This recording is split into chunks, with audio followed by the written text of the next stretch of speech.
Bismillahirrahmanirrahim. Assalamualaikum warahmatullahi wabarakatuh.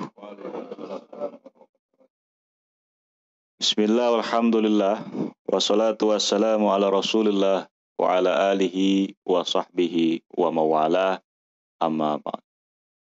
Alhamdulillah, pada malam hari ini kita kembali bisa berkumpul di studio Maksar TV untuk sama-sama kita melanjutkan serial sejarah. Tentunya di studio Maksar TV ini pada malam ini alhamdulillah saya bisa kembali bertatap muka dengan guru kami tercinta Abi Maulana Nur Halim Khotib Al-Bantani, dan juga saudara-saudara saya di sini ada dari Bandung, ada Ustadz Gilang Komarudin, juga ada Bapak Deriana Rahayu, ada Bapak Endang, ada juga Ustadz Zakir, ada Bapak Yudi, dan juga Bapak Haris. Alhamdulillah, kita di sini pada malam hari ini kita akan coba membahas sebagaimana sudah kita beritahukan sebelumnya di video sebelumnya, kita akan membahas ikhwal peringatan Dekrit Presiden 5 Juli tahun 1959. Tentunya sebelum saya lanjutkan, saya ucapkan terima kasih kepada seluruh sahabat Maksar TV yang selalu mendukung channel YouTube Maksar TV ini. Oleh karena itu, jangan lupa terus kita bangun, kita besarkan channel YouTube Maksar TV ini bersama-sama. Alhamdulillah saudara, pada malam ini kita akan membahas ikhwal Dekrit Presiden sekaligus sebagai peringatan Dekrit Presiden ke-62, yang mana dekrit ini dimulai dari tahun 5 Juli 1959. Topik bahasan ini seperti biasanya akan kita bahas bersama Pangaping Sepuh Balai Kadesian Baraya Sunda Banten Kidul, Rois Am dan Ketua Majelis Tinggi Lajnah Tanfiziah Pimpinan Pusat Kaum Syarikat Islam, yaitu Abi Maulana Nur Halim Khotib Al-Bantani. Sebelum saya serahkan kepada Abi, saya akan coba menyampaikan informasi awal perihal sejarah yang berkaitan dengan peringatan dekrit ini, dimulai dari berdirinya konstituante, yang mana para founding father memandang bahwa Undang-Undang Republik Indonesia, Undang-Undang Dasar Republik Indonesia yang disebut UUD 45, yang disahkan oleh Panitia Persiapan Kemerdekaan Indonesia pertanggal 18 Agustus tahun 1945, belum menjadi konstitusi berdasarkan pemilu. Sehingga secara de facto atau de jure belum bisa dikatakan sebagai undang-undang dasar yang disetujui oleh bangsa dan rakyat Indonesia. Kalau tidak mau dikatakan sebagai undang-undang dasar buatan BPUPKI dan PPKI, yang secara historis ada kaitannya dengan kaum penjajah Jepang, Dai Nippon, maka dari itu Undang-Undang Dasar 1945 cuma berlaku sampai terbentuknya Republik Indonesia Serikat 27 Desember tahun 1949. Sesuai kesepakatan Konferensi Meja Bundar Den Haag, selanjutnya konstitusi yang berlaku adalah konstitusi atau Undang-Undang Dasar Republik Indonesia Serikat yang mengarahkan RIS menjadi Republik Federal bersistem parlementer. RIS dibubarkan pada 17 Agustus 1950.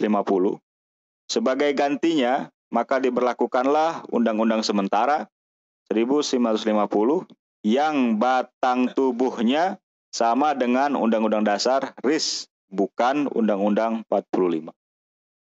Diselenggarakannya pemilu tahun 1955, tepatnya pada bulan September 1955, pemilu DPR.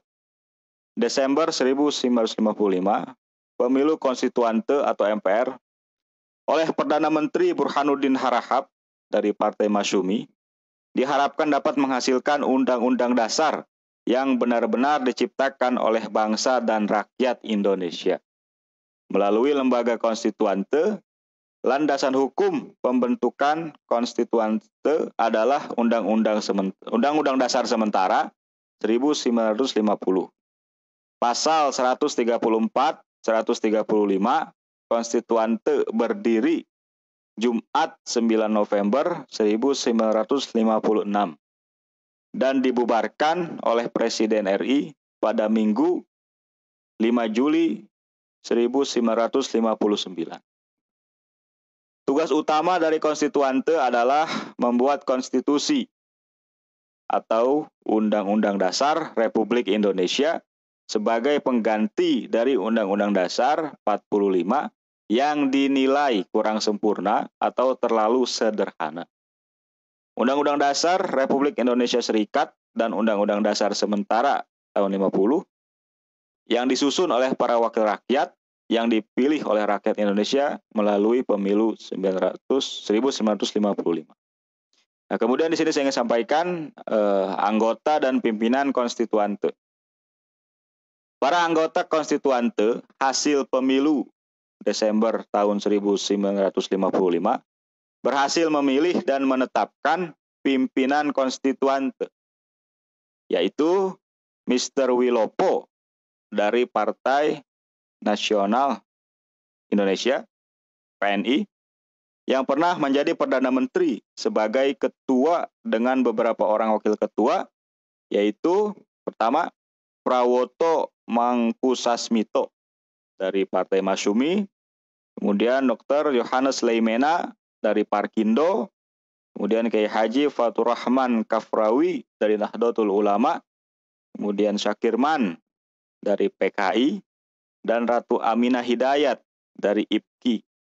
Pimpinan dan anggota konstituante berkantor di Gedung Merdeka, Bandung, yang pernah dipergunakan sebagai tempat dan pusat kegiatan Konferensi Asia Afrika atau KAA April tahun 55.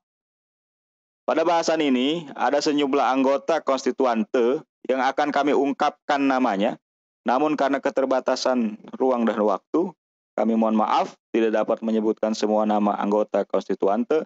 Namun demikian, kami tetap menghormati nama para anggota konstituante yang tidak kami sebutkan. Karena walau bagaimanapun, mereka adalah kader pemimpin bangsa yang telah berperan serta dalam menghidupkan lembaga konstituante. Itulah awalan yang bisa saya sampaikan. Untuk lebih jelas dan rincinya lagi, langsung saja kepada guru kita kami persilahkan untuk memberikan penjelasan kepada kami semua perihal peringatan dekrit Presiden 5 Juli tahun 1959.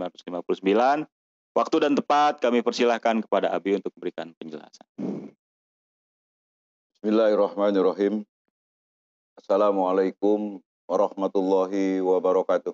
Waalaikumsalam warahmatullahi wabarakatuh. Alhamdulillahirabbil alamin. Wassalatu wassalamu ala asrafil anbiya'i wal mursalin wa ala alihi wa ashabihi ajmain. Asyhadu an la ilaha illallah wahdahu la syarikalah wa asyhadu anna Muhammadan abduhu wa rasuluhu la nabiyya ba'dah. Allahumma salli ala sayyidina Muhammadin wa ala alihi wa ashabi ajmain. Amma ba'd. Syukur alhamdulillah pada malam hari ini kita bisa hadir di studio Maksar TV untuk melanjutkan kajian sejarah kebangsaan kita yang pada malam hari ini kita akan membicarakan tentang dekrit Presiden 5 Juli 1959. Sehubungan dengan hal ini, mungkin ada bagusnya sebelum kita mulai pembahasan, kita kirimkan doa kepada seluruh pemimpin bangsa kita ini yang telah mendahului kita pergi menghadap Allah, mulai dari pimpinannya, para anggotanya, Itu kalau disebut satu-satu banyak pisan. Hampir 600-an orang lebih. Kita mohonkan kepada Allah agar seluruh pemimpin bangsa kita ini, Allah ampuni segala kesalahannya. Allah berikan tempat yang sebaik-baiknya sesuai dengan amal baktinya untuk bangsa dan rakyat Indonesia. Di tempat yang terbaik di sisi Allah, di surganya Allah, disertai harapan agar apa yang beliau sudah lakukan pada zamannya, kita sebagai generasi penerus bisa melanjutkan perjuangannya sampai terwujudnya negara kesatuan Republik Indonesia yang sesuai dengan cita-cita kemerdekaan, yaitu tegaknya keadilan sosial bagi seluruh bangsa dan rakyat Indonesia. Sayyidillahillahumul Fatihah. Auzubillahiminasyaitonirrajim. Bismillahirrahmanirrahim. Alhamdulillahirabbil alamin arrahmanir rahim maliki yaumiddin. Iyyaka na'budu wa iyyaka nasta'in ihdinas siratal mustaqim. Siratal ladzina an'amta 'alaihim ghairil maghdubi 'alaihim waladdallin. Amin. Saudara, tadi sudah disampaikan oleh pemandu acara kita, oleh host kita, disebutnya host ya, Saudara Maulana Akbar Syarif Al-Bantani, bahwa konstituante ini itu erat hubungannya dengan Undang-Undang Dasar. Kenapa? Karena konstituante itu adalah sebuah lembaga yang kerjaannya ngurusin konstitusi. Paham ya? Jadi konstitusi nama yang dikerjakannya, badannya namanya konstituante. Ini berkait dengan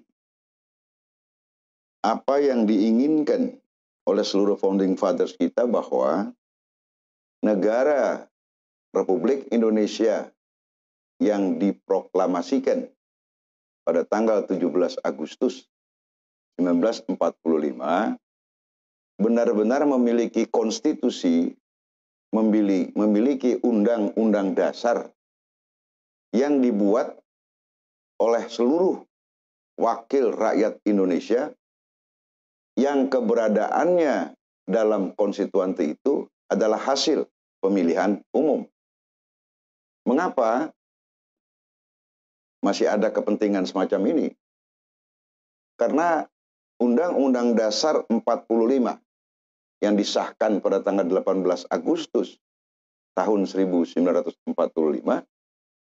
itu dinilai oleh para founding fathers itu merupakan undang-undang dasar yang pertama dikatakan sangat sederhana, dan yang kedua yang lebih penting dari itu semua adalah undang-undang dasar yang populer dengan nama Undang-Undang Dasar 45 itu bukan dibuat oleh wakil rakyat Indonesia secara keseluruhan, tapi dibuat oleh BPU PKI ya, yang disahkan oleh Panitia Persiapan Kemerdekaan Indonesia, sehingga ada anggapan bahwa secara de facto dan de jure kedudukan Undang-Undang Dasar 45 tidak kuat.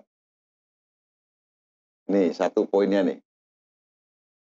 Yang kedua, sejarah menunjukkan bahwa sampai terbentuknya Republik Indonesia Serikat yang juga dibikin bukan karena kemauan para founding fathers, karena masih ada keterlibatan Belanda, sekutu yang masih pengen menguasai Indonesia, yang menginginkan bikin negara Indonesia ini negara federal.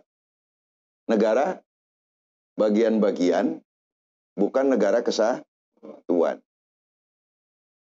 Jadi ada disebut Republik Indonesia Serikat. Ketika Republik Indonesia Serikat ini berdiri, maka yang dipergunakan itu Undang-Undang Dasar RIS, bukan Undang-Undang Dasar 45. Jadi dengan kata lain, UUD 45 yang dibuat oleh BPU PKI yang disahkan oleh PPKI, itu waktu pertamanya berhenti sampai terbentuknya RIS, berdirinya RIS. Ya, walaupun RIS ini bukan keinginan bangsa dan rakyat Indonesia, RIS itu. Itu tanggal berapa itu RIS itu? 27 Desember tahun 49. Nah, jadi dalam tahap pertama UUD 45 ini berlaku cuma 4 tahun. Ya, secara faktanya begitu. Jadi pada tanggal 27 Desember 49, nah, kesananya yang dipergunakan adalah UUD RIS. Nih, UUD RIS. Ya, ingat ya. Jadi sudah ada berapa UUD kita punya? Ada UUD 45, ada UUD RIS.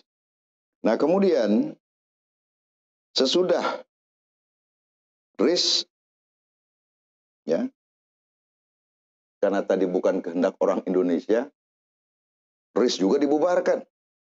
Republik Indonesia Serikat itu menjadi negara kesatuan Republik Indonesia. Jadi tadi yang serikat dikembalikan menjadi negara kesatuan. Dan Undang-Undang Dasar RIS-nya pun diganti. Maka dibuatlah ada Undang-Undang Dasar sementara pada tahun 50. Ini orang yang berinisiatif Profesor Supomo banyak berjasa di dalam menyusun Undang-Undang Dasar ini. Nah, jadi Undang-Undang Dasar RIS umurnya berapa lama? Ya lebih kurang 1-2 tahun lah. Karena pada saat NKRI berdiri, nah, nggak berlaku lagi nih Undang-Undang Dasar RIS. Nih.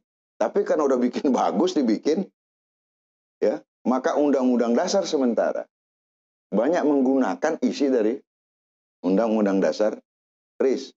Cuma namanya aja berubah. Oh, di sini ada, jadi ada dari apa yang habis ceritakan, ada UUD 45, ada Undang-Undang Dasar RIS, dan ada Undang-Undang Dasar sementara 50. Paham ya? Jadi ada 3 Undang-Undang Dasar yang pernah dipergunakan. Nah, ternyata ketiga Undang-Undang Dasar ini oleh para founding fathers, para pemimpin bangsa kita keseluruhan, dianggap masih ada kurangnya. Karena apa? Yang membikinnya belum dipilih berdasarkan pemilihan umum. Jadi beda tipis dari BPUPKI dengan PPKI. Artinya apa? Orang yang menyusun UUD 45, UUD RIS, UUD S, ya, Undang-Undang Dasar sementara 50, lah itu partainya menunjuk atau juga pejabat menunjuk mereferensi. Jadi bukan rakyat yang memilih. Nah, sedangkan Undang-Undang Dasar itu sendiri mengatakan bahwa Undang-Undang Dasar itu harus dibuat oleh wakil-wakil rakyat Indonesia. Nah, wakil-wakil rakyat inilah pemilihannya melalui pemilu. Paham ya? Maka diputuskanlah oleh Perdana Menteri Ali Sastro Amijoyo awalnya bahwa kapan pemilihan umum dilaksanakan. Persiapannya udah dibikin itu. Sejak tahun 49 terus sampai 50.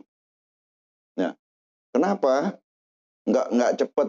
Situasi politik dalam negeri waktu itu, di samping sedang menghadapi agresi, menghadapi bukan pemberontakan lah, gerakan-gerakan perlawanan. Ada PRRI di dalam tuh.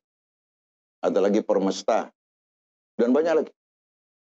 Di internal Angkatan Darat juga terjadi pergerakan-pergerakan yang membuat pemilihan umum itu tidak begitu mudah diselenggarakan. Nah, panitianya udah dibikin lama-lama ini, bubar lagi. Karena apa? Karena pada waktu itu yang berlaku adalah kepala pemerintah itu Perdana Menteri. Yang berlaku kabinet parlementer. Nih, jadi ada Perdana Menteri yang umurnya cuma setahun 2 bulan. Jatuhin lagi. Nah, ini yang memulai lagi. Jadi pertanyaannya, apakah mungkin pemilihan umum dilakukan penanggung jawab kepala pemerintahan kalau umurnya pendek-pendek begitu? Ya. Nah, ini terjadi.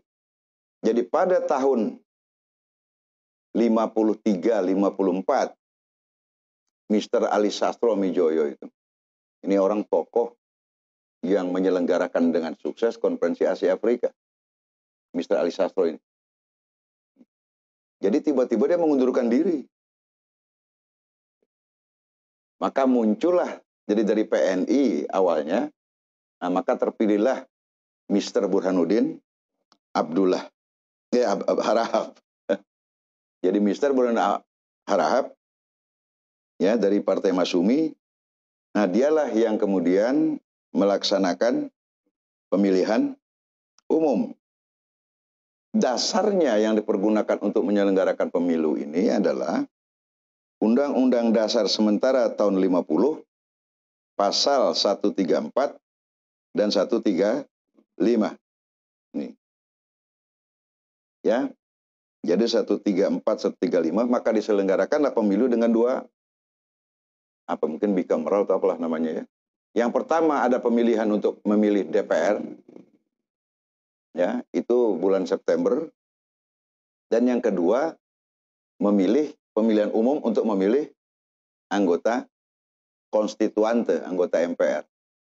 Jadi kalau begitu pemilu tahun 55, bukan ada dua jenis ininya. Pemilu pertama September ditujukan untuk milih anggota DPR RI, ya. Yang kedua di bulan Desember untuk memilih. Nah, jadi yang diperlukan badan yang mana nih buat bikin undang-undang dasar? Konstituante. Nih ya, paham ya? Nih. Nah, jadi hasil pemilu bulan Desember tahun 55 itu, ya ingat ya, itu pemilu diselenggarakan dalam masa pemerintahan Masyumi. Itu dulu begitu bicaranya. Jadi ada masa PNI yang berkuasa, gitu. Nah, jadi sekarang ini diselenggarakannya di bawah pemerintahan Masyumi, yang Perdana Menterinya adalah Mr. Burhanuddin Abdullah, ya Harahap, gua Abdullah aja. Gue ingat Gubernur BI. Ya, Abdullah. Jadi Burhanuddin Harahap, ya, berdasarkan Undang-Undang Dasar Sementara tahun 50 pasal 134 dan 135 itu, maka terpilihlah anggota konstituante. Nah, kalau sudah ada anggotanya segala macam, dipilih pimpinannya segala macam, nih, maka dikatakan bahwa konstituante hasil pemilihan umum dinyatakan berdiri pada hari Jumat tanggal 9 November tahun 1956. Jadi kalau yang nanya, konstituante kapan berdirinya? Hari Jumat. Berkantornya di mana? Nah, di Gedung Merdeka, itu Gedung Asia Afrika. Yang jadi pada awalnya dipergunakan untuk sidang Asia Afrika. Nih, ya. Jadi apa tugas utamanya konstituante ini? Sesuai dengan namanya adalah membuat konstitusi. Nih. Ngerti sampai sini ya? Jadi sudah ada undang-undang dasar, kok masih perlu bikin undang-undang dasar lagi? Nah, itu karena dianggap UUD 45, undang-undang sebelumnya itu belum dibuat oleh wakil rakyat yang dipilih melalui pemilihan umum. Ya. Nah, kemudian tadi sebagaimana sudah disampaikan oleh Akbar ya.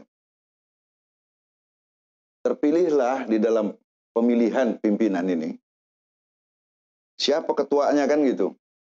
Nah, dalam pemilihan ini terpilih Mr. Wilopo. Nah, beliau ini pernah menjadi Perdana Menteri, beliau dari PNI. Jadi Partai Nasional Indonesia yang menjadi pemenang. Kalau ukurannya yang paling banyak siapa? Padahal selisihnya dikit-dikit aja tuh. Nih, dibandingkan. Nah, maka terpilihlah Pak Wilopo sebagai ini cukup ini nanti zaman Orde Baru, zaman ini masih ada Pak Wilopo punya keterlibatan. Dia pernah dulu menjadi ketua anggota Komisi 4 pemberantasan korupsi. Pernah menjadi Dewan Pertimbangan Agung di awal-awal pemerintahan Orde Baru. Nah, wakilnya ini menunjukkan wakil-wakil dipilih dari partai pemenang.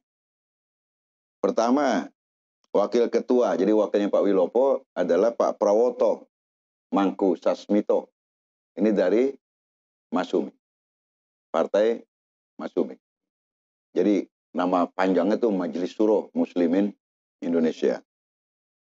Wakil ketua yang kedua itu adalah dokter ya, bukan doktor ya.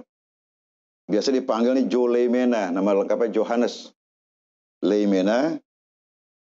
Beliau mewakili Parkindo, Partai Kristen Indonesia. Ini bukan partai pemenang, tapi terpilih.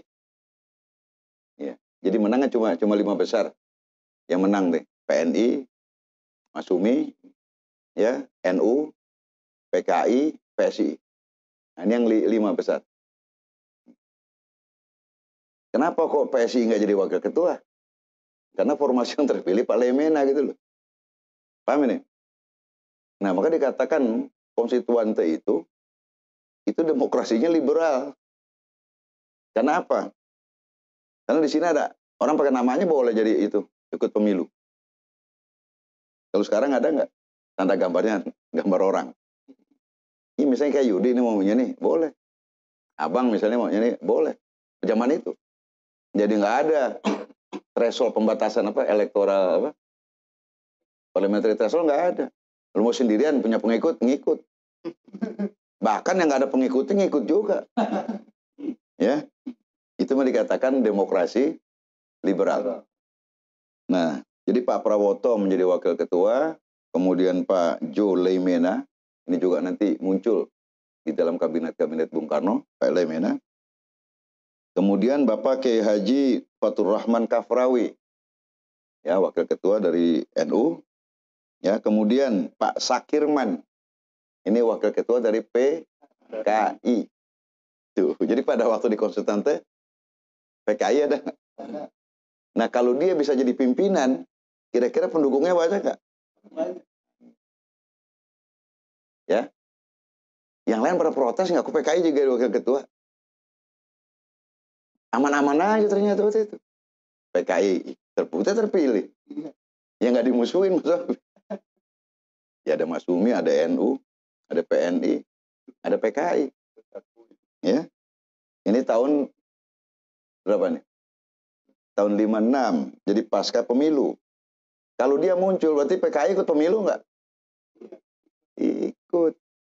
Jadi nggak dicoret dia sebagai partai peserta pemilu. Legal nggak dia waktu itu? Nah, itu maksud Abi. Nih, sementara 48 dia berontak, saudara. 48 berontak. Ngelawan pemerintah, mau bikin Republik Indonesia Soviet. Itu super makar. Ya. Tapi 7 tahun kemudian bisa ikut pemilu, saudara. Diakui. Dan yang antik apa? Ada yang milih. Paham nggak ini? Nih, ini yang merupakan sesuatu yang mesti dipikirin. Ini sejarah. Ya kan? Nah, kemudian ya Pak Sakirman itu terpilih oleh anggota menjadi wakil ketua. Nggak ujuk-ujuk dia ke depan, wakil ketua PKI, dipilih. Ya. Kemudian wakil ketua yang tadi berapa tuh? Ada Pak Prawoto, Pak Leimena, ya toh? Pak Fatur Rahman, Pak Sakirman dari PKI, dan Ratu Aminah Hidayat, satu-satunya perempuan. Ini dari apa nih? Apa tuh? Nah, ini partai, ya sekarang udah nggak ada partainya. Ikatan Pendukung Kemerdekaan Indonesia. Kalau nggak salah Pak Nasution tuh bergabung di sini dulu. Kemudian mantan Gubernur Jawa Barat dan juga mantan Menteri Dalam Negeri awal-awal pemerintahan, Ipik Gandamana namanya. Nah itu dari IPI. Nih ya. Nah jadi senior nggak nih Bu Ratu Aminah? Kalau disebut Ratu Aminah, kira orang mana dia? Namanya Ratu Aminah. Orang Banten. Lakinya namanya Hidayat. Letnan Jenderal Hidayat orang Cianjur. Kalau nggak salah pernah jadi Wakasat. Letnan Jenderal Hidayat. Nah, Ibu Aminah inilah, itu kaitannya masih ke Mama Purbaya. Masih ada duluran nama itu. Mr. Sak. Sama dengan lagi Maria Ulfa. Ini tokoh-tokoh perempuan Banten. Nah, dialah yang lu dikenal pendiri atau pencetus lah, kalau barangkali dibilang pendiri terlalu jauh, Persatuan Isi Tentara. Persit, Kartika, Chandra, Kirana. Ini jarang orang tahu ini. Kalau dia jadi wakil ketua, kita contoh, Pak Wilopo pahlawan nasional. Pantas nggak Ratu Aminah juga jadi pahlawan? Pantas. Jadi kalau ditambah ini, ya, tambah banyak pahlawan dari Banten ini. Ratu Aminah. Itu sengaja dipakai namanya Ratu itu. Kalau kita masih ada kerabat kesultanan nggak ini? Namanya Ratu Aminah. Macam-macam lagi yang lainnya ya. Nah, suaminya itu orang Cianjur. Jadi ada orang Cianjur, Letnan Jenderal, dan pernah jadi menteri di kabinet zaman Bung Karno, jadi presiden. Nah, ya. Nah, habis sekarang apa namanya? Jadi sampai di sini apa namanya? Cukup jelas ya. Jadi tunggu sebentar. Jadi jangan nanya dulu ya. Ya. Nah, anggota-anggota itu banyak. Tadi udah dikatakan oleh host, kita nggak sebut satu-satu. Jadi tadi Pak Prawoto itu anggota konstituante nomor 43. Ya. Nanti kita akan sampaikan. Dan banyak lagi tokoh-tokoh yang lalu habis sebutkan. Ya.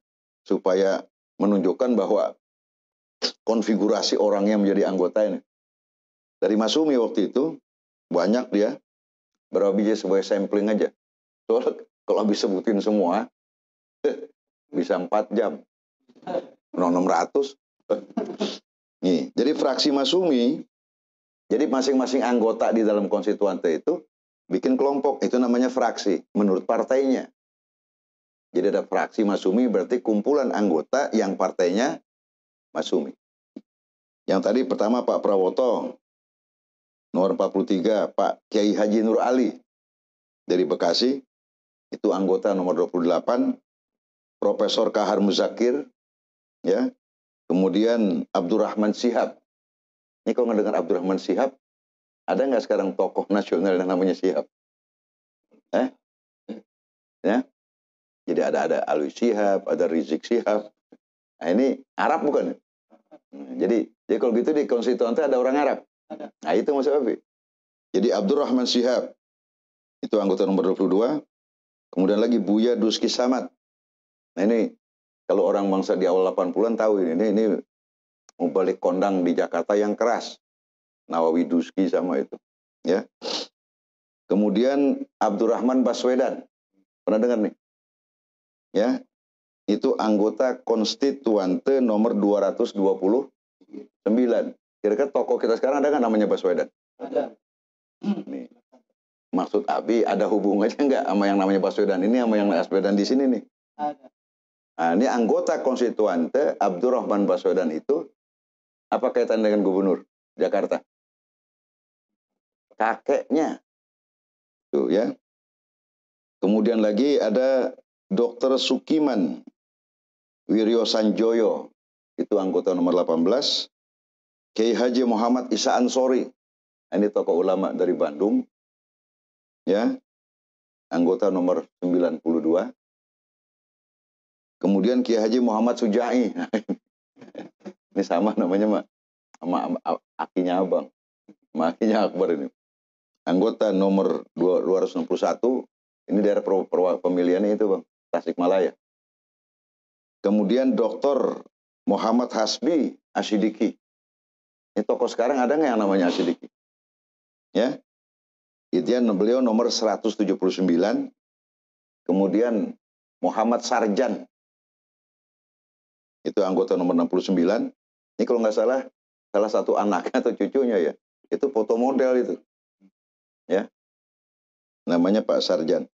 Dan yang lain lagi, masih banyak lagi anggota. Nah, kemudian fraksi NU, ya, jadi orang-orang dari partai NU. Yang pertama Kiai Haji As'ad Samsul Arifin, ini tokoh nomor 154. Kemudian juga Kiai Haji Wahab Hasbullah, masuk beliau, ya. Kemudian juga ada Kiai Haji Idham Khalid, itu anggota 415. Kemudian jadi Hajah Adiani Kartodirjo, anggota nomor 134. Kemudian Abdurrahman Sihab. Nah, ini ada dua Abdurrahman Sihab. Satu Sihab di Masyumi, satu Sihab di NU, nomor anggota 322. Kemudian tadi yang menjadi wakil ketua Kiai Haji Raden Fatur Rahman Kafrawi. Kemudian ada tokoh ini, Kiai Haji Maskur. Ini tokoh besar NU. Ya. Di dalam konstitusi ini, di konstitusi dia kedudukannya sebagai ketua fraksi. Ya. Kalau tadi Fatur Rahman menjadi wakil ketua konstituantenya, ketua fraksinya NU itu adalah Kiai Haji Maskur. Kemudian Nyonya Aisyah Dahlan. Kemudian ada Mr. Sunario, ini nih profesor kalau nggak salah ini. Kemudian ada Abu Bakar Al-Aidrus, Arab bukan? Jadi masuk Abi, ya. Jadi tidak semuanya pribumi, keturunan juga ikut, ya. Kemudian dari fraksi PNI itu Pak Wilopo, anggota nomor 102. Pertanyaan Abi, kenapa nomor anggotanya perlu disebut? Karena kalau dia nggak punya nomor anggota, dia nggak boleh dipilih jadi apapun. Karena setiap anggota konstituante ada nomor anggotanya. Nanti maksudnya nih. Jadi orang-orang ini, karena dia punya nomor anggota, berarti sah menjadi anggota konstituante dan memiliki hak untuk berbicara sebagai anggota. Jadi boleh ikut campur nggak ngomong dalam membuat undang-undang dasar. Ya, jadi bukan asal nomor, ini penting nomor. BPUPKI aja ada nomornya. Ya. Kemudian siapa namanya tadi? Pak Wilopo nomor 102, Pak Suwiryo nomor 120, Pak Sudiro. Nah, ini kalau nggak salah pernah jadi wali kota Jakarta. Ya. Nomor 13, Bapak Abdul Manaf nomor 286 dan juga Tan Chong Chiu. Ini orang mana nih? Nomor anggota 522. Jadi di konstituante waktu itu Cina juga ada wakilnya. Cuma Cina nggak bikin golongan, dia ngikut masuk ke PNI. Kemudian lagi ada Winarno Danuatmojo nomor 489, Sabila Rosat nomor 359, kemudian Raden Amir Suradiningrat nomor 361, dan seterusnya. Masih banyak lagi anggota PNI yang kita nggak sebutkan. Jadi bukan kita nggak menghargai, ini karena keterbatasan waktu dan ruang saja. Kemudian fraksi PKI. Jadi ada fraksi Partai Komunis Indonesia. Pak Sakirman, itu nomor anggota 47. Nah, dia terpilih menjadi wakil ketua. Kemudian Anwar Sanusi. Kalau nggak salah dulu penulis sejarah ini. Ya, Anwar Sanusi. Itu nomor 36 anggotanya. Kemudian Abu Bakar Lembang Alam, nomor 380. Kemudian Muhammad Zailani. Aneh nggak nih orang PKI namanya Muhammad? Muhammad? Kira-kira kalau nama Muhammad ini agamanya apa? Agamanya Islam, partainya PKI. Beliau anggota resmi nomor 101. Kemudian SM Tarigan. Ya, dari Batak ini. Kemudian Ahmad Dasuki Siroj. Kira-kira sekarang ada nggak tokoh namanya Siroj? Tapi jangan dihubungkan dengan nama ini. Ya. Karena Ahmad Dasuki Sirot, kalau melihat namanya, Yud, kira-kira agamanya apa? Partainya. Ini beda. Ahmad Dasuki Sirot ini wakil dari daerah Solo. Ya. Orangnya pernah perform pakai peci hitam juga. Ahmad, tuh jangan mentang-mentang namanya sama. Oh, ini berarti keturunan PKI, jangan begitu. Ya. Ini kebetulan namanya kebetulan. Nanti wallahu alam kita nggak tahu kesananya ya. Tapi yang jelas Ahmad Dasuki Sirot ini adalah anggota konstituante dari fraksi PKI yang mewakili daerah Solo. Kemudian MH Lukman.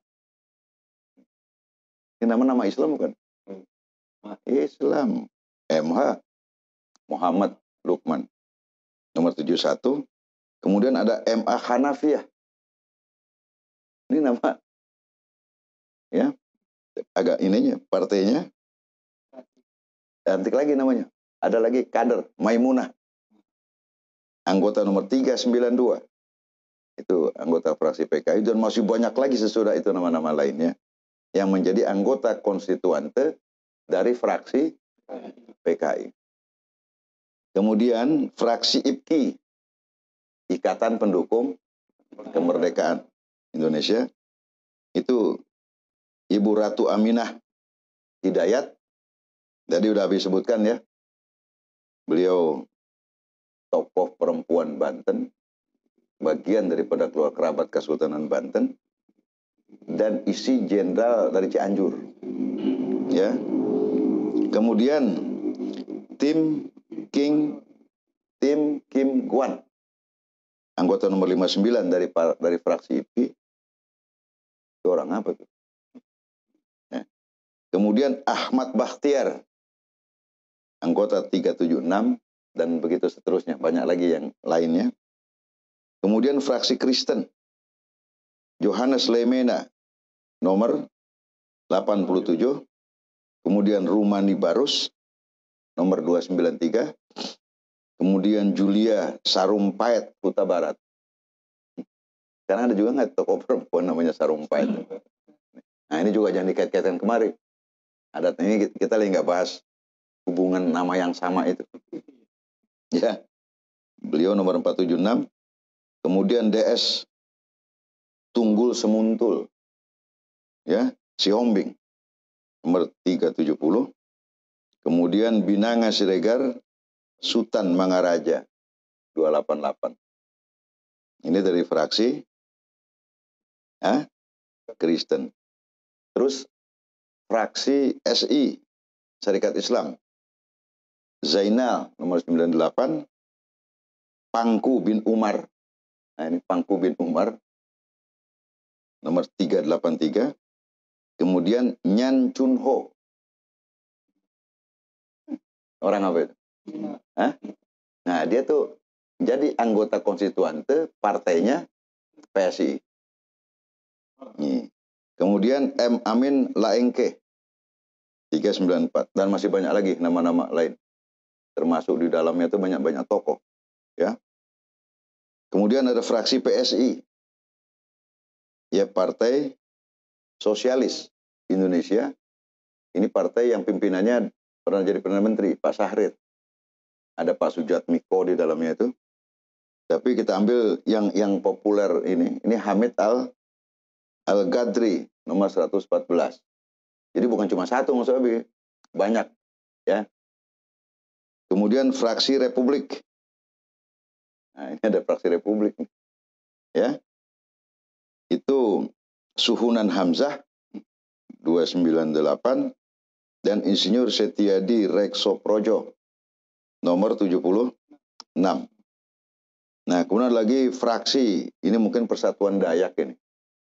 Tapi biasa orang ininya, jadi ada persatuan, dari banyak dari Borneo ini. Itu Agustinus Jelani, nomor 300. Daniel, nomor 304. Ovang Urai, 306. Ya, Wilbrodus Hitam, nomor 304. Nah, itu yang antik lagi ada namanya fraksi 5 orang. Nah, antik nggak Bang namanya Bang? Fraksi 5 orang. Itu Yap Tiam Hin. Ini tokoh pengacara. Yap Tiam Hin. Nomor anggota 517. Kemudian Un Po Jiang. Nomor 539. Jadi waktu itu dari ini Mas Abi, peranakan ada wakilnya di MPR ini. Jadi Arab ada wakilnya, Cina juga ada. Ini. Abi nggak tahu sekarang di MPR kita sekarang ada nggak Cina jadi anggota itu. Atau ya kalau Arab ada, yang gue belum dengar Cina. Tapi bukan masalah. Ternyata dari awal dulu kita nggak ada persoalan di Indonesia ini. Kemudian fraksi Tarbiyah. Ini Mansur Datuk Nagari Basah. Ini Tarbiyah nih. Kemudian Samsia Abbas, anggota nomor 278. Sulaiman Arasuli. Umar Bakri. Pernah? Ini Tarbiyah. Kalau Tarbiyah urusan pendidikan. Tapi jangan kaitkan dengan Umar Bakri yang lagu-lagu itu.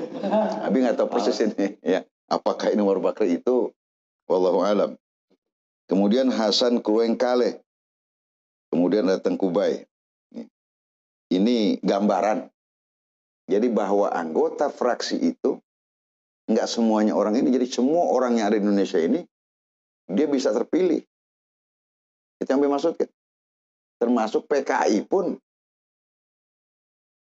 PKI punya fraksi. Paham ya maksudnya ini? Jadi konstituante ini maksud Abi hasil pemilu 55 betul-betul mewakili tidak? Itu yang dimaksudkan. Ya. Jadi inilah. Nah, jadi walaupun yang menang itu besar cuma ada 5, ada PNI, ada Masyumi, ada NU, ada PKI, dan ada PSII sebenarnya. Nih. Jadi mereka itu ditambah putusan wakil dari golongan daerah, putusan kelompok masyarakat, dulu ada begitu. Jadi lebih kurang 600-an lah anggota konstituante itu. Jadi dari anggota sekian ratus, yang mimpin berapa orang tadi? 5 apa 6? Pak Wilopo, Pak Prawoto, ya, Ibu Aminah, Sakirman, terus Jo Leimena, sama Kiai Taufikur Rahman. Jadi berapa? 6 ya. Jadi rasionya kalau 600 jadi satu pimpinan, rasio satu 100 loh. Ya. Nah, di praksi-praksi ini, dan itu kan masing-masing ini, dia bergabung. Ya, kalau sekarang namanya apa? Koalisi. Gitu. Nah, dulu namanya faksi. Mungkin beda, walaupun sebutannya beda. Ini kelihatannya, ini kelompok-kelompok, begitu banyak ini partai, kan bingung dia. Maka dikumpulkanlah fraksi-fraksi tadi berhimpun ke dalam faksi, ya, membentuk faksi atau blok politik, ya, yang terdiri dari blok Pancasila, ya, blok Pancasila menguasai 274 kursi, ya, blok Pancasila menguasai 274 kursi atau 53,3%. Kemudian blok Islam, faksi Islam, sebanyak 230 kursi, berarti 44,8%. Kemudian ada blok sosioekonomi, itu ada 10 kursi, 1,6%. Nah sekarang siapa isinya blok Pancasila itu? Nah yang pertama PNI dengan 119 kursi. Banyak nggak tuh? Banyak. Ya. Kedua PKI. Nah ini yang paling menarik. Jadi PKI masuk blok Pancasila ini yang.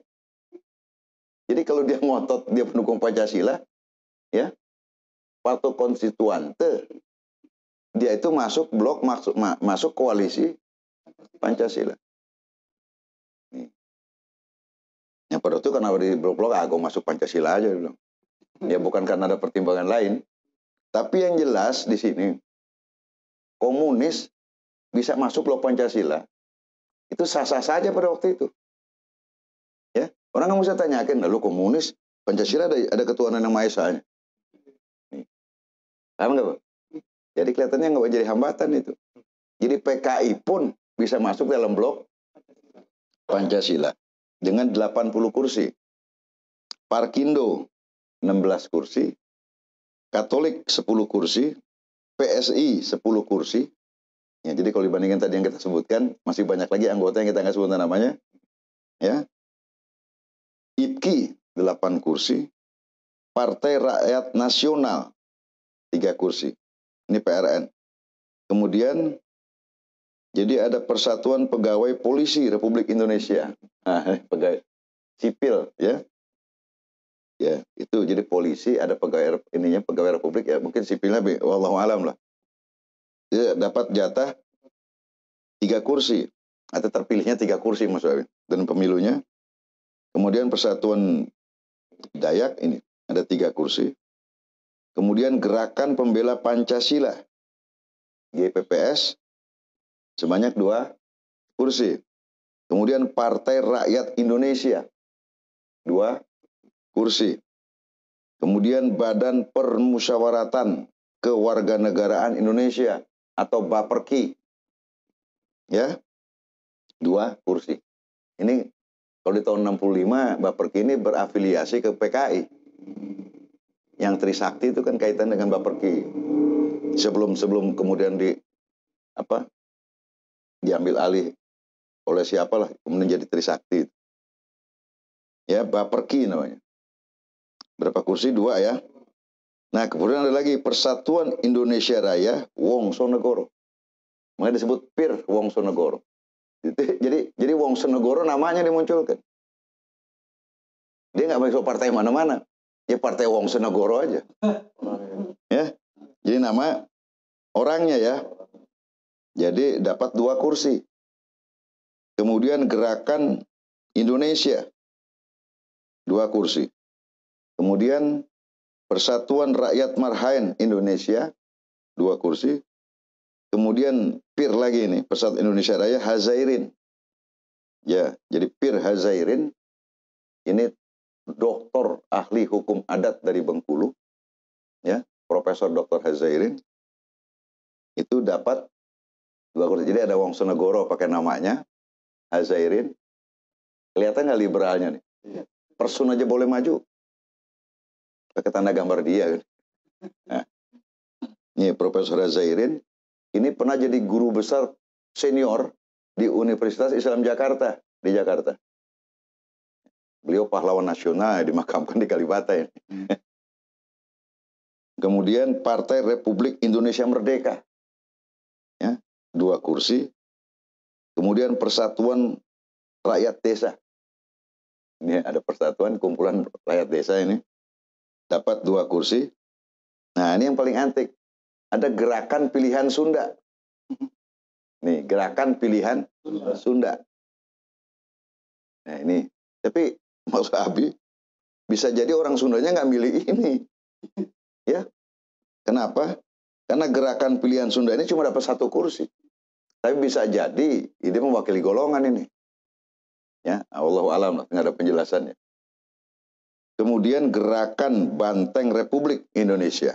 Nah, ada gerakan. Ini mah Banteng ini. Gerakan Banteng Republik Indonesia dapat 1 kursi. Kemudian lagi ada PIR. Kalau PIR itu Persatuan Indonesia Raya maksudnya ya. Dari Nusa Tenggara Barat. Dapat 1 kursi. Tuh, jadi itu blok Pancasila. Kemudian blok atau faksi Islam. Yang pertama Masumi 112 kursi. Berimbang sama PNI ya. Jadi kalau di blok Pancasila leadernya apa? PNI. Di blok faksi Islam Masumi 112 kursi, NU 91 kursi, PSII 16 kursi, PERTI 7 kursi. Tadi yang Persatuan Tarbiyah yang ada Umar Bakrinya itu. Kemudian Partai Persatuan Tarekat Islam, Toreko Islam, 1 kursi. Ya. Kemudian ada Angkatan Kemenangan Umat Islam, 1 kursi. Itu Bang. Disingkatnya AKUI. Iya, Angkatan Kemenangan Umat Islam. Nih, ikut pemilu juga dia itu. Ya, Gir? Ya, ini konstituante maksudnya kan. Karena apa? Kalau DPR khusus ini saja, kalau satu nggak ada golongan daerah, nggak ada utusan itu. Kalau yang DPR-nya itu, ini jumlahnya lebih sedikit. Nah, jadi jumlah itu di berapa persen tuh? Tinggal di itu aja tadi ya. Faksi Islam. Jadi faksi Islam yang dominan Masyumi ya. Jadi kuat ya berdua. Masyumi dengan NU itu menguasai cukup ini. Kemudian blok faksi Sosek, sosial ekonomi. Partai Buruh. Tuh, jadi udah ada Partai Buruh waktu itu. Itu 5 kursi. Partai Murba 4 kursi. Murba itu dulu ada kaitan Hairul Saleh, ada Malik segala itu. Ya. Kemudian Angkatan Komunis Muda. Langsung disebut namanya nih. Angkatan Komunis Muda. 1 kursi. Nah, antiknya bukan gini. Kenapa nih angkatan Komunis Muda nggak bergabung ke blok Pancasila? Tuh. Jadi berarti ada Angkatan Komunis Muda, ada Baperki, ada PKI, afiliasi. Ya. Jadi pada waktu itu kalau lihat PKI sama sekolah ini, jumlahnya cukup dominan. Ya 80 kursi lebih. Ya. Jadi bukan ecek-ecek itu di fraksi itu. Jadi bisa mempengaruhi yang lain. Kemudian blok ya, ini faksi yang nggak jelas, ini utusan daerah ini kelihatan. Golongan-golongan lah. Dapat 1 kursi itu. Raja Keprabonan. Ini golongan daerah ini gitu. Kemudian Raden Sujono Prawiro Sudarso juga 1 kursi. Kemudian LM Idrus Effendi 1 kursi. Nah, jadi yang Abi ingin sampaikan sebenarnya adalah bahwa faksi-faksi ini jadi kumpulan. Ini maksudnya untuk memudahkan persidangan sebenarnya. Jadi faksi terdiri dari fraksi. Tapi yang antiknya apa, saudara? PKI tadi bergabung di Pancasila. Jadi faksi Islam bisa sendiri bergabung. Kalau sekarang misalnya kita sekarang di MPR atau di DPR, Partai Islam bergabung sendiri nggak dia?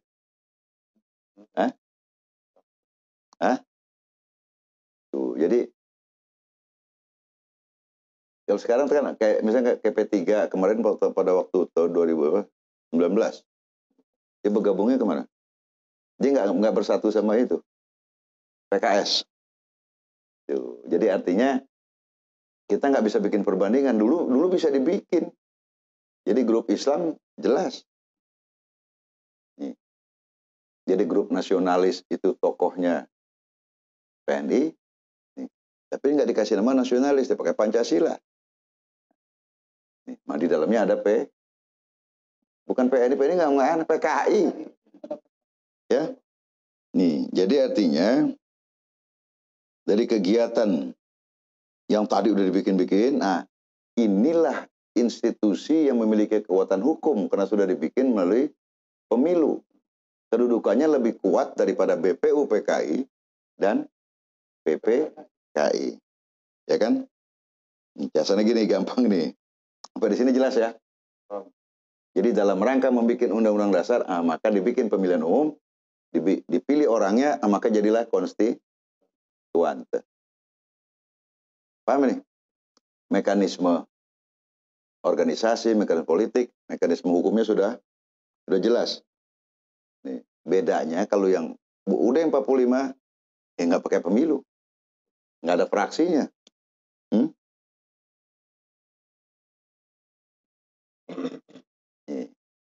Jadi konstitusi sudah betul-betul mewakili rakyat Indonesia melalui partai-partai politik.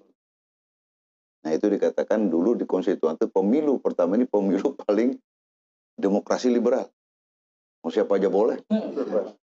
Bebas. Ya. Nah sejak didirikan sampai disahkannya konstituante hasil pemilu 55 oleh Presiden Soekarno ya. Jadi pembahasan yang paling pokok adalah tentang undang-undang dasar.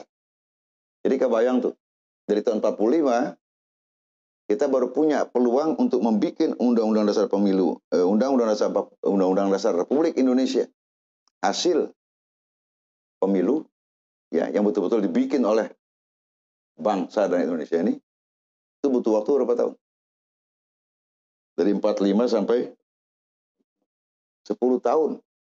Ya. Nah, bertanya kenapa kok lama pisan? Ya, karena sejak awal berdiri ini banyak aja gangguan. Ya gangguan agresi militer. Ya gangguan pemberontakan. Terus ini. Jadi sampai 55. Maka jadilah konstituan itu baru bisa dibikin tahun 50 ya, tahun 56 berdirinya berdasarkan hasil pemilu tahun 55. Sekarang pertanyaannya, mampu tidak konstituante membentuk undang-undang dasar? Nih. Nah, kira-kira tadi ini ada PKI di kubu Pancasila, lawannya faksi Islam. Kira-kira nih itu pembahasan. Nih. Nah, yang paling berat kira-kira perdebatan mengenai apa, Kir? Tuh. Ini yang menjadi pokok perdebatan gak habis-habisnya mengenai ideologi negara. Menyangkut nilai-nilai dasar negara. Ya. Ini kan kelompok Islam ngotot bahwa negaranya harus berdasarkan Islam. Kira-kira PKI bilang apa? Ya nasionalis. Kira-kira ribut terus nggak di kelompok Islam sama jadi blok Pancasila ngelawan blok Islam? Hah? Tuh. Paham maksudnya ya? Tapi pada waktu itu karena negarawan semua, gue debat dada segala macam nih, PKI ngelawan Masumi misalnya. Selesai istirahatnya bisa ngopi bareng. Betul-betul berpikir tentang menghargai keyakinan, menghargai pandangan politik. Gitu. Nih. Tapi memang yang tetap menjadi catatan buat para politisi, ini PKI ternyata bisa ikut dan menang. Menang dalam pengertian, ya kalau dibandingkan PNI sama Sumi dia nggak bisa ngelawan. Atau dengan NU. Tapi dibandingkan dengan PSII, dominan suaranya. Ya, tuh. Jadi, pada waktu itu kebayang tuh, nggak kurang dari 45 juta anggotanya PKI. Tahun 55 lah. Nih, kalau sekarang kita ributin untuk PKI, kira-kira udah jadi berapa banyak sekarang ini gitu Mas Abi? Hah? Nih, ini persoalan PKI menjadi, anggaplah, barang terlarang. Itu sesudah keluar ketetapan MPRS nomor 25. Tahun 66. Jadi 11 tahun kemudian. Ya.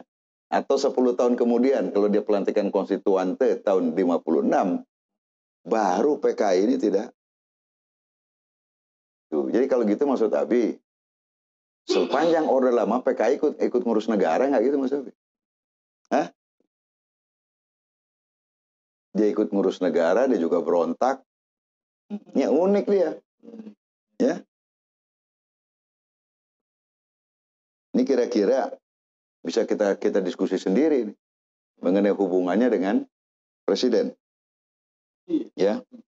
Nah, jadi pokok perdebatannya yang nggak pernah selesai pada saat diagendakan mengenai ideologi negara dan mengenai dasar negara. Nih, singkat cerita gitu, ini persoalan ideologi negara yang akan masuk ditetapkan dalam undang-undang dasar, ya. Ini nggak pernah selesai sejak 56. Jadi sidang-sidang itu diceritakan itu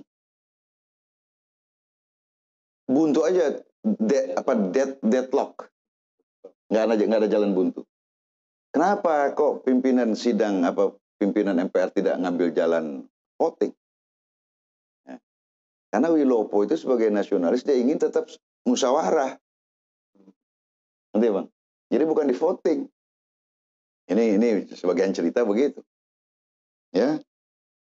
Jadi bukan cara voting, tetap menginginkan bagaimana penyelesaiannya cara demokrasi Indonesia. Ini kan gitu. Jadi akhirnya dengan pendekatan musyawarah dan mufakat itu, bahkan pada waktu itu udah dibantu juga oleh Perdana Menteri Juanda, ngasih bahan-bahan buat persidangan. Ya. Ini kan Pak Juanda waktu itu Perdana Menterinya. Ya, yang memfasilitasi penyelenggaraan segala macam itu. Nih. Jadi jalan 2 tahun sampai 58 belum kelihatan undang-undang dasar bakal jadi. Walaupun ada beberapa poin dalam pasal-pasal, bab-bab segala macam udah selesai. Yang belum selesai ideologi negara. Ngerti nggak? Nih. Dan di beberapa poin-poin lagi yang dianggap menyangkut itu berkenaan dengan masalah, terutama jadi dua kubu ini menyangkut, satu Islam ngotot bahwa akan menggunakan dasar Islam, ya ini dasar kebangsaan. Ya tadi. Jadi kubu Pancasila dengan kubu Islam. Ini yang sosio ini tahu diri lah, dari tengah-tengah aja. Ya. Nah, jadi maka disimpulkan bahwa selama 2 tahun sampai tahun 58 kata Bung Karno, ini kapan mau jadinya nih undang-undang dasar, sementara pemerintahan sudah perlu undang-undang dasar. Mau make UUD 45, kan undang-undang dasar udah nggak ada ini. RIS nggak ada. Undang dasar 50 udah nggak ada. Jadi Bung Karno pikir gue ngelola pemerintahan ini pakai apa landasannya? Nah, jadi ada pemerintahan di 56 ini, sampai 58 ini dianggap Indonesia berjalan tanpa UUD. Jadi tanpa ada konstitusi. Nah, di periode inilah jangan salahkan, ada Bung Karno ngambil inisiatif. Kalau nggak ada undang dasarnya, gue pakai aturan gue. Paham tidak? Jadi jangan ujuk-ujuk. Ini kan ada situasi di mana nggak ada UUD itu. Jadi kasarnya gini, yang lama sudah dibuang, yang baru belum jadi. Proses. Nah, kemana itu? Yang lama terus dipicen, yang baru tuh. Jadi kalau gitu presiden dia melaksanakan fungsinya, dasarnya apa? Tuh, pernah nggak kira orang soroti ini nih? Hah? Enggak.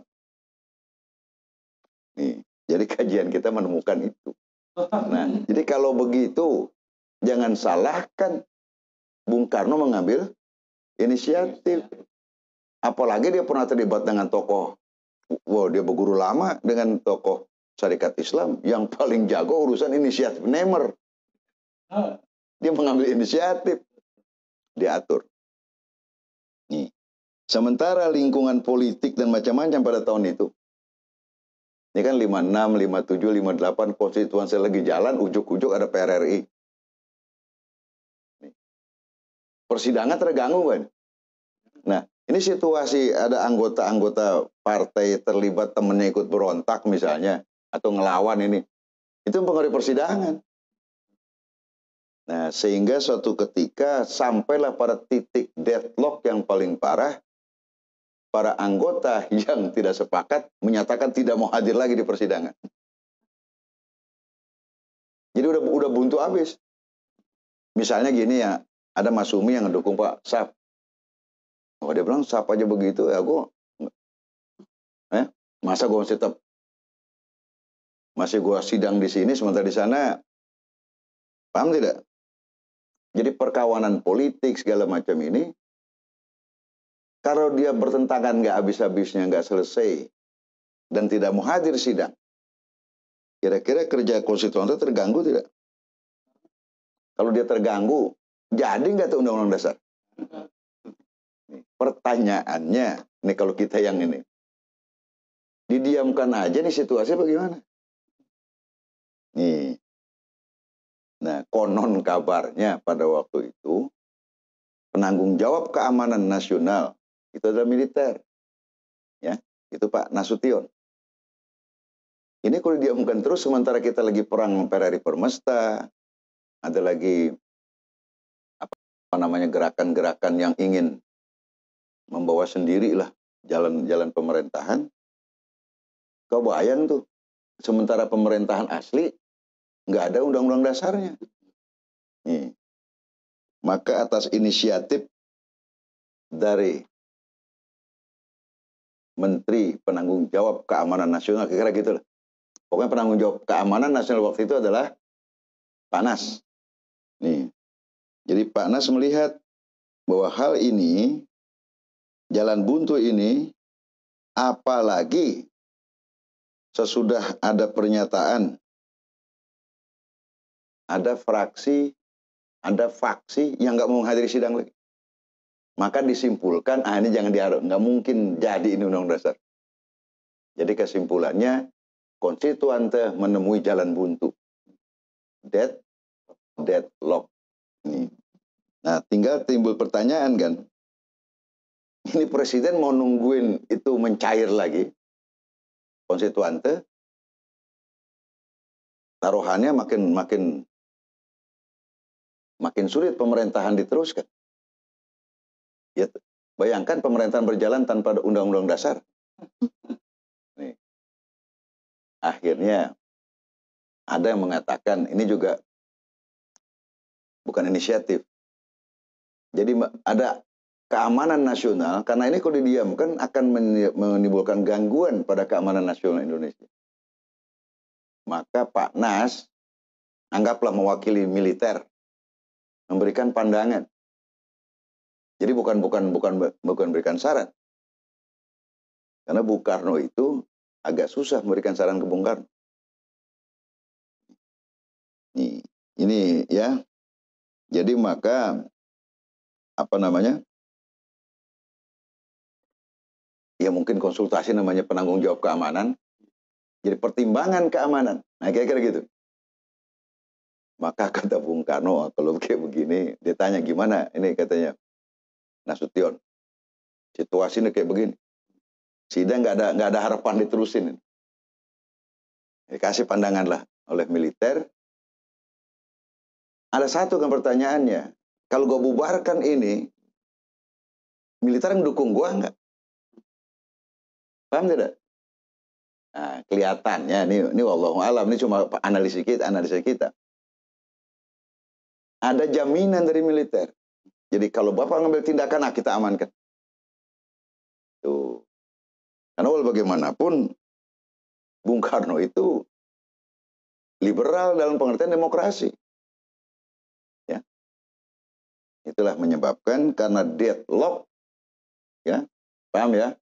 Karena tidak lagi bisa ada harapan ini sidang-sidang DPR, ya, MPR, konstituante bisa berjalan, maka kemudian dengan melihat pertimbangan dari berbagai segi, terutama dari sisi aspek keamanan nasional, maka kemudian Bung Karno mengambil keputusan. Ya, keputusan yang diambil Bung Karno mengatasi deadlocknya konstituante itu, ya, yang pertama ya, mengatasi deadlock buntunya persidangan. Yang kedua, dalam rangka memenuhi kebutuhan Indonesia akan undang-undang dasar, maka Bung Karno mengambil jalan yang sulit, tapi dia harus ambil. Nah, maka dia mengeluarkan perintah yang tidak boleh, itu kewenangan presiden. Maka dia menerbitkan dekret. Ya. Berdasarkan itu maka beliau, ya Bung Karno sebagai presiden dan juga sebagai panglima tertinggi pada waktu itu, menerbitkan keputusan presiden nomor 150 tahun 1959 tanggal 5 Juli 1959 tentang kembali kepada Undang-Undang Dasar 1945. Maka dengan demikian, Undang-Undang Dasar 18 Agustus 1945 yang tadinya dinilai sangat sederhana, tidak dibikin oleh rakyat, ya, yang ada cuma itu. Ya, pilihan tinggal 3, Bang. Kembali ke Undang-Undang 45, kembali ke RIS, atau kembali ke Undang sementara. Maka Bung Karno memutuskan kita kembali kepada Undang-Undang Dasar 1945. Jadi mulai tanggal 6 Juli, nah kita sudah punya Undang-Undang Dasar lagi. Nah, ini kedudukan UUD 45-nya berubah nggak sekarang? Kedudukannya? Bukan. Pertama masih dianggap ini belum Undang-Undang Dasar. Tapi sesudah tanggal 6 Juli, maka Undang-Undang sudah memiliki kekuatan hukum. Karena apa? Sudah ada pemilu sebelumnya. Paham nggak? Pemilu gagal tidak bisa bikin Undang-Undang Dasar, maka yang ini, itu ada putusan hak prerogatifnya Presiden. Paham ya? Nah, jadi sekarang UUD 45 yang disahkan 18 Agustus 45 memiliki kekuatan hukum. Karena apa? Sudah melewati pemilihan umum. Ngerti ya? Bedanya UUD 45 pada waktu habis kemerdekaan sama sesudah pemilihan umum. Nah, terbitnya keputusan Presiden nomor 150 itu dikeluarkannya dekret, anggaplah ini perintah pasti gitu kan. Ya, jadi bukan usulan ini. Keputusan yang diambil Presiden, ya. Maka dekret ini mulai diberlakukan sebagai Undang-Undang Dasar Republik Indonesia. Nih, ada satu tadi yang Abi ingin tanya. Kira-kira kalau militer nggak dukung, kira-kira was-was nggak Bung Karno mau mengambil? Jadi bisa kita katakan, jadi ada jaminan dari militer sehingga lempeng ini. Ya, betul. Nih, nah berdasarkan itu, nah mungkin kita mengatakan begini, sebenarnya kalau kita lihat dasarnya ini. Jadi dengan adanya peristiwa ini, maka kita menemukan landasan untuk mengatakan NKRI harga mati. Kan dengan dikembalikan itu, pokoknya apapun kondisinya NKRI sudah tidak boleh lagi didiskusikan. Mohon Bang. Jadi jangan dibalikin lagi perdebatan yang nggak habis-habis seperti konstituante. Nih. Jadi kalau ditanya kaitan dengan NKRI harga mati, ya lebih relevan ke situ. Di mana militer memberikan dukungan kepada Presiden untuk memutuskan bubarkan. Ya. Nah sekarang bagaimana jadinya? Jadi naskah dekret Presiden ini perlu, jarang orang tahu naskahnya ini, ya. Jadi tadi berarti dari situ dekret inilah yang kemudian populer dengan dekret Presiden kembali ke Undang Dasar 45. Kalau ditanya kenapa kok dibalikin? Karena konstituante menemui jalan buntu. Nah bunyi dekret itu gini. Dekret Presiden Republik Indonesia, Panglima Tertinggi Angkatan Perang, tentang kembali kepada Undang-Undang Dasar 1945. Dengan rahmat Tuhan Yang Maha Esa, kami, Presiden Republik Indonesia, Panglima Tertinggi Angkatan Perang, dengan ini menyatakan dengan khidmat bahwa anjuran Presiden dan pemerintah untuk kembali kepada Undang-Undang Dasar 1945 yang disampaikan kepada segenap rakyat Indonesia dengan amanat Presiden pada tanggal 22 April 1959 tidak memperoleh keputusan dari konstituante sebagaimana ditentukan dalam Undang-Undang Dasar sementara. Jadi pemerintah sudah berikan pandangan, nggak digubris. Ya, pada tanggal 22 April. Selanjutnya, ini konsiderannya ya, bahwa berhubung dengan pernyataan sebagian terbesar anggota-anggota sidang pembuat Undang-Undang Dasar untuk tidak menghadiri lagi sidang. Ya, untuk tidak menghadiri lagi sidang. Konstituante tidak mungkin lagi menyelesaikan tugas yang dipercayakan oleh rakyat kepadanya. Tuh.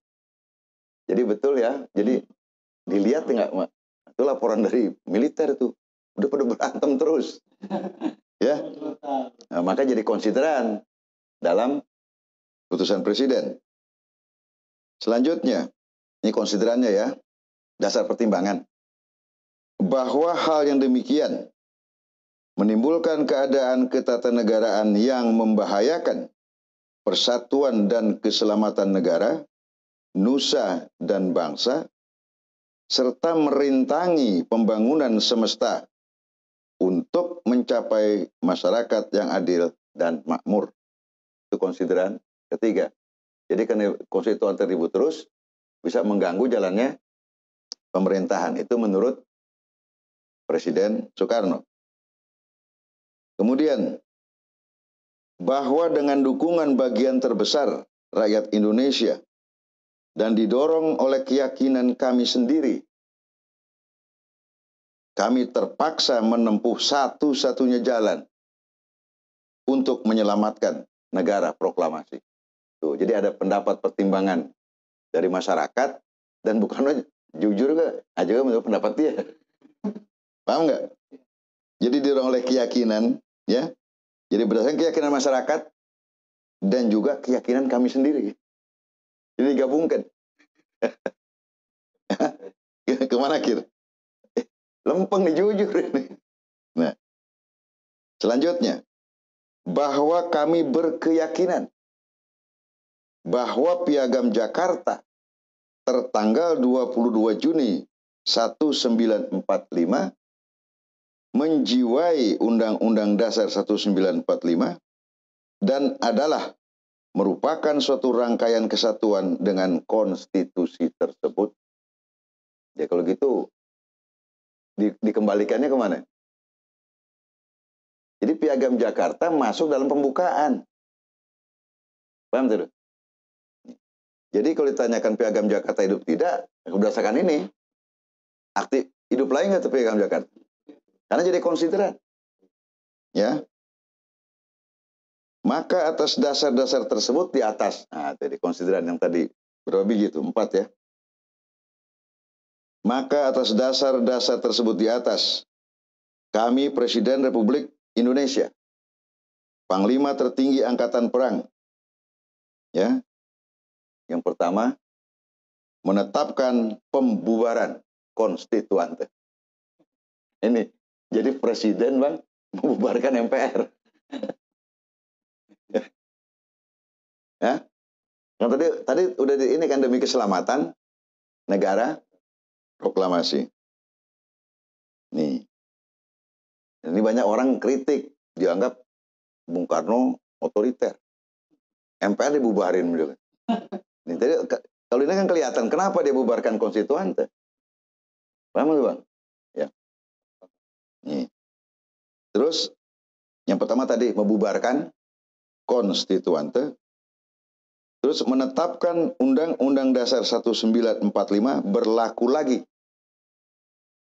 bagi segenap bangsa Indonesia dan seluruh tumpah darah Indonesia terhitung mulai hari tanggal penetapan dekret ini dan tidak berlakunya lagi Undang-Undang Dasar sementara. Jadi mulai pas diomong 5 Juli, maka berlakulah Undang-Undang Dasar 1945 yang disahkan pada tanggal 18 Agustus. Nah ini barangkali yang orang sebut Undang-Undang Dasar asli. Ya Bang? Ya. Kemudian, pembentukan putusannya nih ya, dalam dekret itu. Jadi udah 1, 2, membubarkan konstituante, kembali ke UUD 45, terus putusannya lagi, dekret ini, pembentukan Majelis Permusyawaratan Rakyat Sementara yang terdiri atas anggota-anggota Dewan Perwakilan Rakyat, ditambah dengan utusan-utusan dari daerah-daerah dan golongan-golongan, serta pembentukan Dewan Pertimbangan Agung Sementara, akan diselenggarakan dalam waktu yang sesingkat-singkatnya. Ditetapkan di Jakarta pada tanggal 5 Juli 1959 atas nama rakyat Indonesia, Presiden Republik Indonesia, Panglima Tertinggi Angkatan Perang Soekarno. Ya, jadi itu isi dekret itu. Ya, jadi yang paling penting di sini bagi umat Islam khususnya, ini kaitan hubungan antara Piagam Jakarta dengan, kalau dasarnya dekret, mesti diberlakukan nggak tuh Piagam Jakarta? Apa? Oh iya, karena putusan presiden. Ya. Kalian kalau mau ngomong, kalau nggak gue terusin aja deh. Nih, jadi pertanyaan ngomongnya mandang nih. Kan gini, sambil rileks aja. Jadi Endang mungkin tanya nih. Jadi kalau begitu, dekret presiden yang memberlakukan kembali UUD 45. Pertanyaannya, kan UUD 45 ini, ya, 45, UUD 45. Kalau pakai dekret ini, mesti dia jalan. Dia yang berlaku. Nah pertanyaannya, kan kemudian ada amandemen. Amandemen UUD 1, 2, beberapa kali itu. 4 kali ya. Nah pertanyaannya, ini dekret udah dicabut belum? Gitu. Ya Bang. Nah ini PR kita ini. Jadi Endang ya. Amandemen, kan kalau amandemen yang pertama mestinya dekretnya dulu dibatalkan. Mungkin udah dibatalkan, kita nggak tahu aja. Ya kita belum tahu nih dekret. Ya, nanti kita telaah lagi lah. Soalnya kalau dekretnya ini, ya silakan. Kalau misalkan dibatalkan, berarti harus ada ketetapan MPR di nomor sekian. Ya. Apa karena reformasi? Nah itulah, karena ini menyangkut dasar negara, nah, kita mesti telaah. Ini barangkali belum banyak orang ngomongin. Bagaimana nasib dekret sekarang ini? Karena gini, kenapa ini menjadi penting?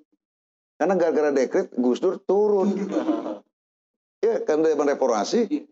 Kan katanya Gus Dur diberhentiin karena mau bikin dekret tuh ngebubarkan MPR. Nah, kalau salah, mohon maaf ya. Kalau nggak salah itu. Jadi waktu itu karena terlalu kuat MPR-nya, yang kalah presidennya. Nih, sedangkan Bung Karno itu karena kuat presidennya, yang kalah MPR-nya. Ada 2 dekret. Betul tidak? Nah, membentuk tanda tanya ini. Apakah dekret 5 Juli 1959 ini sudah dicabut atau belum? Nah, itu ya. Ini barangkali pokok bahasan kita berikut. Ya. Betul tidak ini? Ini karena soal serius kita nggak bisa asal jawab ini. Nih, kalau ada, paling tidak ada tap MPR mengenai itu. Sekurang-kurangnya pada waktu pertama reformasi, itu udah nggak ada lagi MPRS. Sudah jadi MPR. Jadi MPR sekarang ya. Kan ada MPR zaman Orde Baru, juga MPR. Kan beda. Jadi MPR zaman Pak Harto dengan MPR zaman reformasi. Nih, nah ini menarik nih. Jadi ini jadi catatan kajian kita nih, Bang. Apakah dekret presiden 5 Juli 1959 sudah dicabut atau belum? Nih. Nah, kalau belum dicabut, maka Piagam Jakarta punya landasan hukum. Karena menjadi konsideran dari dekret. Artinya apa? Umat Islam, ya kan gitu, Jadi apa yang ketuhanan yang Maha Esa itu? Jadi ketuhanan kan Piagam Jakarta kan itu isinya.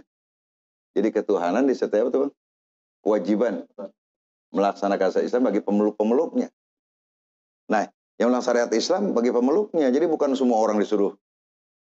Nih, jadi ini menarik ini. Jadi untuk melihat benang merahnya. Nih. Jadi kalau belum dicabut itunya dekret, maka tidak atau minimal di amandemen nggak itu dekret. Tapi yang jelas yang kita pernah dengar bahwa di zaman reformasi ini dekret gagal, dekretnya Gus Dur. Jadi, iya kan, abang pernah dengar tuh, yang dia bilang DPR itu sama TK, ya. Nah, dan Gus Dur mau bikin dekret. Nah, pertanyaannya, tadi kita singgung bahwa Bung Karno berhasil bikin dekret karena didukung militer. Apakah gini? Ini coba pertanyaan. Gus Dur gagal mengambil dekret karena nggak didukung militer. Nah, ini tanda tanya besar. Jadi ada dua yang kita mau jadi kesimpulan kita punya ini, ya bisa dipahami ya. Nah, jadi berdasarkan hal-hal terurai di atas, tapi mau masuk kepada closing statement. Kalau abang mau berpendapat nanti di ujungnya aja. Jadi sebagai closing statement, ya, kiranya kita dapat membuat pointers dari bahasan kita pada malam hari ini. Termasuk yang tadi itu bahasan utama. Apakah dekret masih berlaku? Dekret 5 Juli 1959 masih berlaku atau sudah dicabut? Ya. Kenapa ini perlu dipertanyakan? Karena dalam dekret 5 Juli 1959 ini, Piagam Jakarta menjadi konsideran. Yang artinya apa? Legal diakui keberadaannya. Tuh ini yang perlu garis. Jadi artinya perjuangan syariat Islam tidak boleh dicurigai kalau pakai itu. Ya. Ini garis merah kita tuh. Berdasarkan pada hal terurai di atas, sebagai closing statement, kiranya kita dapat membuat pointers bahasan seperti berikut. Artinya apa? Pointers ini memerlukan kajian lebih lanjut untuk dilanjutkan sesudah bahasan ini. Yang pertama, kepemimpinan konstituante memperlihatkan perwujudan semangat demokrasi yang tidak didominasi oleh kekuatan parpol pemenang pemilu. Buktinya apa tadi? Parkido bisa menjadi ya, pointersnya nih. Ini perlu penelitian lebih lanjut ini. Yang kedua, pimpinan dan anggota konstituante yang dibentuk sebagai hasil pemilu 1955 dibubarkan melalui dekret Presiden 5 Juli 1959 karena dinilai tidak mampu membuat Undang-Undang Dasar sebagai pengganti Undang-Undang Dasar 45. Catatan tadi itu ya. Pertanyaan mengenai dekretnya. Apakah masih berlaku apa tidak sekarang? Kalau dicabut, tahap MPR berapa yang nyabut? Pointers ketiga. Presiden Soekarno memberlakukan kembali Undang-Undang Dasar 45 yang disahkan 18 Agustus 1945 sebagai satu kesatuan dengan isi Piagam Jakarta 22 Juni 1945. Keempat, sekurang-kurangnya sejak dekret Presiden 5 Juli 1959 sampai berakhirnya masa jabatan Presiden Soekarno, mekanisme dan sistem pemerintahan NKRI dijalankan berdasarkan UUD 45. 5. PNI, Masumi, NU, PKI, PSII merupakan partai politik yang secara legal berhasil menempatkan kadernya baik sebagai pimpinan maupun anggota konstituante. Nah, ini catatan ujungnya ya. Jadi dari closing statement tadi, jadi Piagam Jakarta 22 Juni 1945 dan Undang-Undang Dasar 45 atau biasa kita kenal UUD 18 Agustus 1945 adalah sumber hukum yang diciptakan dan dipergunakan oleh para founding fathers negara Republik Indonesia yang berbeda pandangan dan keyakinan politik anutannya. Meskipun ada upaya formal dan konstitusional untuk menciptakan undang-undang dasar baru, namun pada akhirnya yang diberlakukan adalah UUD 45 yang disahkan pada Sabtu 18 Agustus 1945. Undang-Undang Dasar RIS, Undang-Undang Dasar Sementara 50, dan draft UUD Konstituante 1955 ternyata tidak bisa menggantikan. Ya, diulangi. Jadi Undang-Undang Dasar RIS, Undang-Undang Dasar Sementara 50, dan draft Undang-Undang Dasar Konstituante 55 ternyata tidak bisa menggantikan posisi Undang-Undang Dasar 45. Ini merupakan bukti bahwa UUD 45 tanggal 18 Agustus 1945 adalah warisan yang sah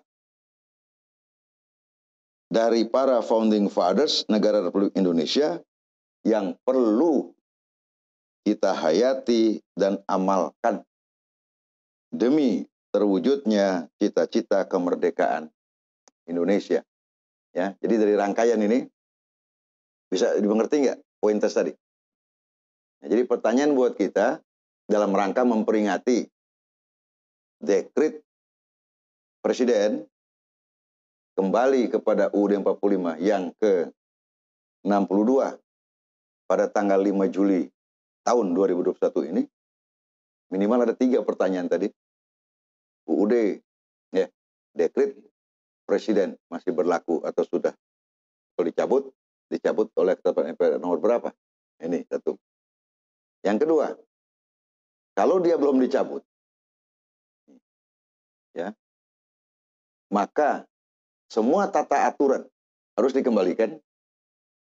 Artinya apa? Maka tidak ada lagi pembatasan, apa namanya sekarang tuh, yang ada threshold itu. Parliamentary threshold. Jadi semua fraksi yang ada di MPR boleh ngajukan calon presiden. Karena nggak ada larangan di dalam Undang-Undang 45. Nah, dia kan berlaku, pakai ada gitu segala macam, ada Undang-Undang Dasar yang 45 yang diperbaharui. Kan ada amandemen 1, 2. Nih. Nah, ini yang maksud Abi, yang barangkali perlu menjadi apa? Bukan pemikiran. Karena ini menyangkut masalah landasan kita berpolitik. Dan ini juga berkait dengan masalah ada kaitan kebebasan bagi warga negara untuk berkumpul, ya kan, berserikat yang diatur dalam undang-undang. Nah, apakah dengan adanya ketentuan ini, Mas Abi, jadi ada undang-undang yang sudah membatalkan dekret itu? Nih. Apakah dengan sendirinya amandemen ini semuanya karena itu keputusan MPR, maka dianggap sudah dengan sendirinya mencabut dekret Presiden. Nah, ini bukan persoalan gampang ini, karena menyangkut masalah masa depan bangsa dan juga menyangkut masalah ketatanegaraan kita. Nah, cuman yang kita ingin sampaikan adalah bahwa dengan kajian kita mengenai dekret Presiden 5 Juli, ya, 5 Juli 1959 ini, kita berharap ya semua, terutama mereka yang terlibat di dalam kegiatan penyelenggaraan negara, kehidupan politik, ya tolong ini lagi lah. Ya. Jadi buktinya kenapa sampai Bung Karno sendiri itu undang-undang dipulangin. Ini cuma pertanyaan. Apakah kacau balau? Anggaplah kalau ada kacau balau. Ya, ada situasi yang ada sekarang kan banyak ribut ini. Yang mudah-mudahan tuh ribut politik gitu ya. Nih. Kalau ini keadaan sejak reformasi macam-macam ya seringkali apalagi puncaknya sekarang ya. Apakah ini lantaran atau disebabkan karena undang-undang dasarnya bukan yang asli atau ya yang amandemen 1 2 3 4 menjadi undang-undang dasar yang asli sekarang. Nih. Paham ya? Nah, kalau Bung Karno menghadapi situasi sekarang, kira-kira disuruh bikin dekret lagi. Nah, ini barangkali yang Abi ingin ini ya, ini mudah-mudahan lah jadi pemikiran kita bersama. Bang, ada ini lagi, biar Abi mau tutup sekalian. Abi kira dari apa yang kita bahas ini, mudah-mudahan kajian kita pada malam hari ini itu membangkitkan rasa tanggung jawab kita bersama sebagai warga negara Indonesia yang tidak bisa ya tidak memperhatikan apa yang sedang terjadi di negara kita ini. Kita punya konstitusi, maka semua persoalan yang ada di negara ini harus kita selesaikan kembali kepada konstitusi. Jadi kalau Bung Karno tahun 59 menyatakan kembali kepada konstitusi, konstitusinya dia kembalikan. Jadi disikat semua konstitusi yang tidak sesuai dengan apa yang telah dirancang oleh para founding fathers. Nah, kalau sekarang ini, kita wallahu a'lam. Apakah ingin mengikuti jejak langkah Bung Karno? Nah, wallahu a'lam juga. Habis kira itu yang apa?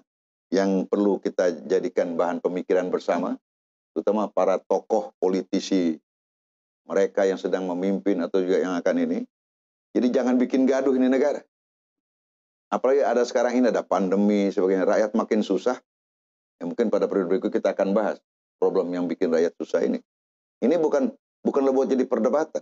Jadi pemerintah harus mencari jalan keluar bersama-sama dengan rakyat.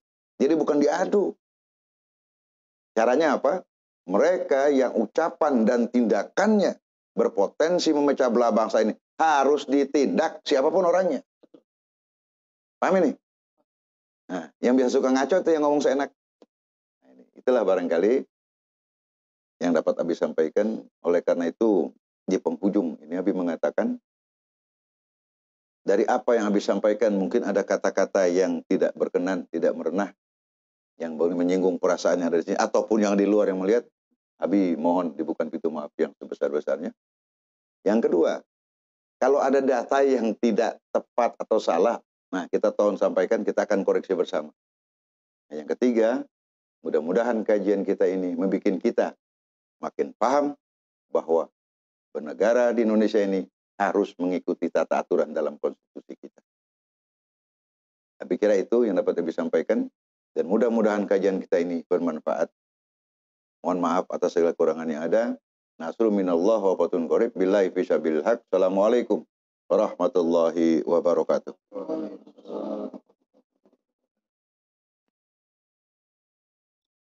Alhamdulillah kita sudah sama mendengar penjelasan dari guru kita semua. Luar biasa, begitu jelas untuk kita pahami.